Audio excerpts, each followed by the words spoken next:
Assalamualaikum warahmatullahi wabarakatuh. Perkenalkan, kami dari kelompok 2. Kali ini kami akan mempresentasikan hasil diskusi kami mengenai proses inovasi pendidikan. Sebelumnya kami memperkenalkan diri dulu. Yang pertama, saya Riki Darmawan sebagai pemateri pertama sekaligus moderator, dan juga yang kedua Abdul Fahrub sebagai pemateri yang kedua, dan yang terakhir Milawati sebagai pemateri yang ketiga. Kali ini saya akan menjelaskan tentang materi yang pertama, yaitu hakikat difusi dan diseminasi inovasi pendidikan. Yang pertama adalah memaknai difusi. Difusi ialah proses komunikasi inovasi antara warga masyarakat atau anggota sistem sosial dengan menggunakan saluran tertentu dan dalam waktu tertentu.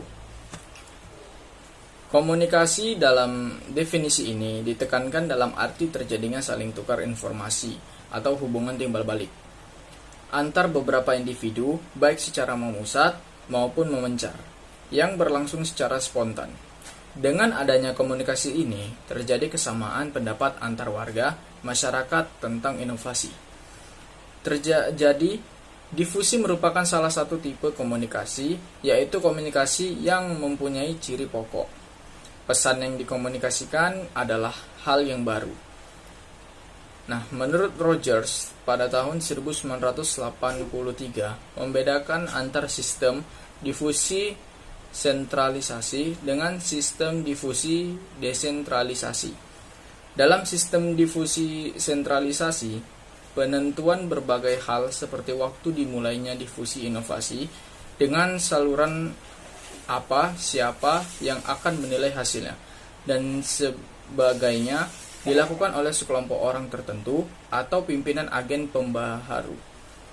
Adapun dalam sistem difusi desentralisasi, penentuan ini dilakukan oleh klien atau warga masyarakat, bekerja sama dengan beberapa orang yang telah menerima inovasi. Dalam pelaksanaan sistem difusi desentralisasi yang secara ekstrim tidak diperlukan agen pembaharu, warga masyarakat yang bertanggung jawab terjadinya difusi inovasi. Pada prinsipnya, difusi adalah jenis komunikasi khusus yang berkaitan dengan penyebaran pesan-pesan sebagai ide baru. Lebih jauh dijelaskan bahwa difusi adalah bentuk komunikasi yang bersifat khusus berkaitan dengan penyebaran pesan-pesan yang berupa gagasan baru, atau dalam istilah Rogers, difusi menyangkut which is the spread of a new idea from its source of innovation or creation to its ultimate user or adopter. Dalam kasus difusi, karena pesan-pesan yang disampaikan itu baru, ada risiko yang diterima. Hal ini berarti ada perbedaan tingkah laku dalam kasus penerimaan inovasi jika dibandingkan dengan penerimaan pesan biasa. Sering dibedakan antara sifat riset difusi dengan riset-riset komunikasi lainnya. Dalam sistem komunikasi, kita sering mengarahkan perhatian pada usaha-usaha untuk mengubah pengetahuan atau sikap dengan mengubah bentuk sumber, pesan, saluran, atau penerima dalam proses komunikasi. Misalnya, kita bisa menuntun agar sumber komunikasi lebih dapat dipercaya oleh penerima karena studi komunikasi menunjukkan bahwa jika hal ini dilakukan, akan dihasilkan persuasi atau perubahan sikap yang lebih besar pada sebagian besar penerimanya. Roger mengemukakan 4 elemen pokok difusi inovasi, yaitu inovasi, yang kedua komunikasi dengan saluran tertentu, yang ketiga waktu, dan yang keempat adalah warga masyarakat atau anggota sistem sosial. Lanjut, yang kedua ialah diseminasi inovasi. Diseminasi adalah proses penyebaran inovasi yang direncanakan, diarahkan, dan dikelola. Apabila difusi terjadi secara spontan, diseminasi terjadi setelah ada perencanaan. Dalam pengertian ini, dapat juga direncanakan terjadinya difusi. Misalnya, dalam penyebaran inovasi, Penggunaan pendekatan keterampilan proses dalam proses belajar mengajar. Setelah diadakan percobaan, ternyata dalam pendekatan keterampilan proses belajar mengajar dapat berlangsung secara efektif dan siswa aktif belajar.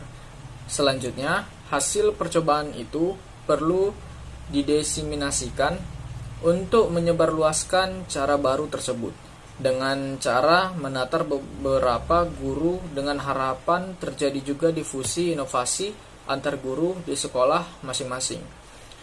Terjadi saling tukar informasi dan akhirnya terjadi kesamaan pendapat antar guru tentang inovasi tersebut. Baik, hanya ini yang bisa saya sampaikan mengenai hakikat difusi dan diseminasi inovasi pendidikan. Lanjut ke pemateri yang kedua yang disampaikan oleh Saudara Abdul Fahruk. Assalamualaikum warahmatullahi wabarakatuh. Saya Abdul Fahruk akan melanjuti materi selanjutnya. Proses keputusan inovasi. Proses keputusan inovasi adalah proses yang diperlukan atau dimulai oleh inovasi atau unit. Pengertian keputusan inovasi lain. Sejak pertama memutuskan adanya inovasi pendidikan hingga mengimplementasikan dan mengonfirmasikan terhadap keputusan inovasi dalam bidang pendidikan yang telah proses keputusan inovasi terdiri atas 5 tahap berikut. 1. Proses keputusan inovasi dimulai dengan tahap pengetahuan, yaitu tahap saat seseorang menyadari adanya inovasi dan ingin tahu fungsi inovasi tersebut. B. Tahap rujukan. Dalam tahap perusahaan yang lebih banyak keaktifan mengetahui yang mengenalkan peran seseorang akan berusaha mengetahui lebih banyak tentang inovasi dan menverifikasi informasi yang diterima. 3. Tahap keputusan serius. Sering terjadi seseorang menemui inovasi setelah ia mencoba lebih dahulu atau mencoba sebagai kecil lebih dahulu. Kemungkinan dilanjutnya secara keseluruhan jika sudah terbukti berhasil seluruh dengan yang diharapkan. 4. Tahap implementasi. Tahap implementasi berlangsung dalam waktu yang sangat lama bergabung ke dalam inovasi. 5. Tahap konfirmasi untuk menghindari terjadinya drop out dalam penerimaan dan implementasi informasi.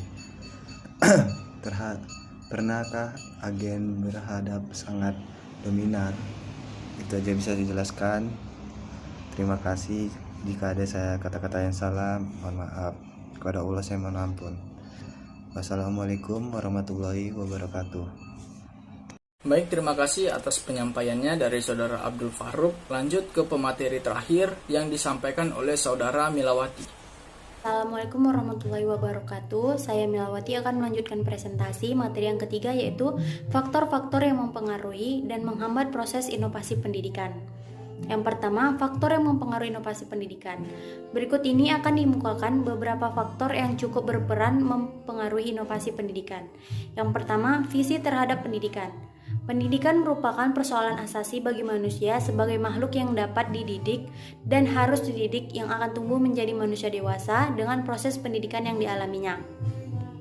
Sejak kelahirannya, manusia telah memiliki potensi dasar yang universal, berupa kemampuan untuk membedakan antara yang baik dan yang buruk, kemampuan dan kebebasan dan memperkembangkan diri sendiri sesuai dengan pembawaan dan cita-citanya, kemampuan untuk berhubungan dan kerjasama dengan orang lain, adanya ciri-ciri khas yang mampu membedakan dirinya dengan orang lain. Kedua, faktor pertambahan penduduk. Adanya pertambahan penduduk yang tinggi menimbulkan akibat yang luas terhadap berbagai segi kehidupan, terutama pendidikan. Banyak masalah pendidikan yang berkaitan erat dengan meledaknya jumlah anak usia sekolah. Masalah-masalah yang berkaitan langsung dengan pendidikan tersebut adalah Pertama, kekurangan kesempatan belajar. Masalah ini merupakan masalah yang mendapat prioritas pertama dan utama yang perlu segera digarap. Kedua, masalah kualitas pendidikan. Kurangnya dana, jumlah guru, fasilitas pendidikan sudah tentu akan mempengaruhi merosotnya mutu pendidikan. Ketiga, masalah relevansi. Masalah relevansi pada prinsipnya cukup mendasar, sebab dalam kondisi seperti sekarang ini sangat dibutuhkan output pendidikan yang sesuai dengan tuntutan masyarakat, terutama dalam hubungannya dengan kesiapan kerja. Hal tersebut lebih-lebih dengan digulirkannya konsep link and match, yang salah satu tujuannya adalah mengatasi persoalan relevansi tersebut. Yang keempat, masalah efisiensi. Efektivitas pendidikan diusahakan agar memperoleh hasil yang baik dengan biaya dan waktu yang sedikit. Ini berarti harus dicari sistem mendidik dan mengajar yang efisien dan efektif, sesuai dengan prinsip-prinsip dasar pendidikan. Kedua, hambatan-hambatan dalam difusi inovasi pendidikan. Dalam implementasinya, kita sering mendapati beberapa hambatan yang berkaitan dengan inovasi. Pengalaman menunjukkan bahwa hampir setiap individu atau organisasi memiliki semacam mekanisme penerimaan dan penolakan terhadap perubahan. Segera setelah ada pihak yang berupaya mengadakan perubahan, penolakan atau hambatan mulai bermunculan. Orang-orang tertentu dari dalam ataupun dari luar sistem yang tidak menyukai sesuatu yang berlawanan, melakukan sabotase atau mencoba mencegah upaya untuk menjalani perubahan tersebut. Penolakan ini bisa ditunjukkan secara terbuka dan aktif atau secara tersembunyi dan pasif. Ada 4 macam kategori hambatan dalam konteks inovasi, yaitu yang pertama, hambatan psikologis. Hambatan ini ditemukan apabila kondisi psikologis individu menjadi faktor penolakan. Hambatan psikologis telah dan masih merupakan kerangka kunci untuk memahami peristiwa yang terjadi apabila orang dan sistem melakukan penolakan terhadap upaya perubahan. Kita akan menggambarkan jenis hambatan ini dengan memilih sebagai contoh, yaitu dimensi atau kepercayaan atau keamanan versus ketidakpercayaan atau ketidakamanan. Karena faktor ini sebagai unsur inovasi yang sangat penting. Faktor-faktor psikologis lainnya yang dapat mengakibatkan penolakan terhadap inovasi adalah rasa enggan karena merasa sudah cukup dengan keadaan yang ada, tidak mau repot, atau ketidaktahuan tentang masalah. Kedua, hambatan praktis. Hambatan praktis adalah faktor-faktor penolakan yang lebih bersifat fisik. Faktor-faktor yang sering ditunjukkan untuk mencegah atau memperlambat perubahan dalam organisasi dan sistem sosial, yaitu waktu, sumber daya, dan sistem. Program pusat-pusat pelatihan guru sangat menekankan aspek-aspek bidang ini. Hal ini mengindikasikan adanya perhatian khusus pada keahlian praktis dan metode-metode yang mempunyai kegunaan praktis yang langsung. Oleh karena itu, inovasi dalam bidang ini dapat menimbulkan penolakan yang berkaitan dengan praktis. Artinya, semakin praktis sifat suatu bidang, semakin mudah orang meminta penjelasan tentang penolakan praktis. Pada pihak lain, dapat diasumsikan bahwa hambatan praktis yang sesungguhnya telah dialami oleh banyak orang dalam kegiatan mengajar sehari-hari, yang menghambat perkembangan dan pembaruan praktik. Tidak cukupnya sumber daya ekonomi, teknis, dan material sering disebutkan. Yang ketiga, faktor perkembangan ilmu pengetahuan. Kemajuan zaman ditandai dengan kemajuan perkembangan ilmu pengetahuan dan teknologi. Perkembangan ilmu pengetahuan secara akumulatif bertambah pesat. Perkembangan tersebut sudah tentu harus dimasukkan dalam kurikulum sekolah, meskipun hal ini menyebabkan adanya kurikulum yang sangat erat, yang sangat syarat dengan masalah-masalah baru. Yang keempat, tuntutan adanya proses pendidikan yang relevan.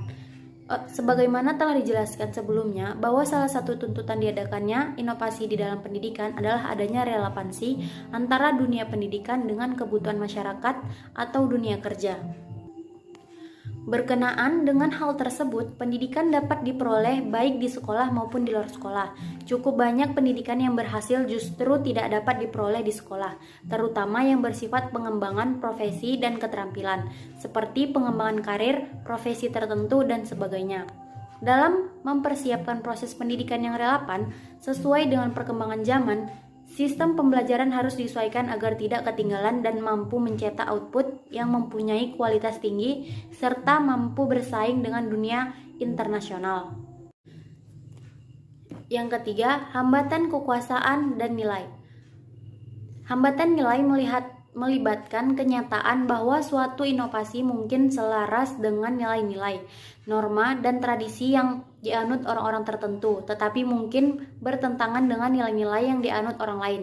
Jika inovasi berlawanan dengan nilai-nilai sebagian peserta, bentrokan nilai akan terjadi dan penolakan terhadap inovasi pun muncul. Apakah kita berbicara tentang penolakan terhadap perubahan atau terhadap nilai-nilai dan pendapat yang berbeda? Dalam banyak kasus, itu bergantung pada definisi yang digunakan. Banyak inovator mengalami konflik yang jelas dengan orang lain, tetapi setelah dieksplorasi lebih jauh, ternyata mereka mendapati kesepakatan dan aliansi dapat dibentuk. Baik, terima kasih Milawati atas penyampaiannya. Nah, kesimpulan dari apa yang telah kami sampaikan tadi ialah difusi merupakan proses komunikasi inovasi antara warga masyarakat dengan menggunakan saluran tertentu dan dalam waktu tertentu. Komunikasi dalam definisi ini ditekankan dalam arti terjadinya saling tukar informasi antar beberapa individu maupun memencar. Proses inovasi merupakan proses yang dilalui individu mulai dari pertama tahu adanya inovasi, dilanjutkan dengan keputusan menerima atau menolak inovasi, implementasi inovasi, dan konfirmasi terhadap keputusan inovasi yang telah diambil.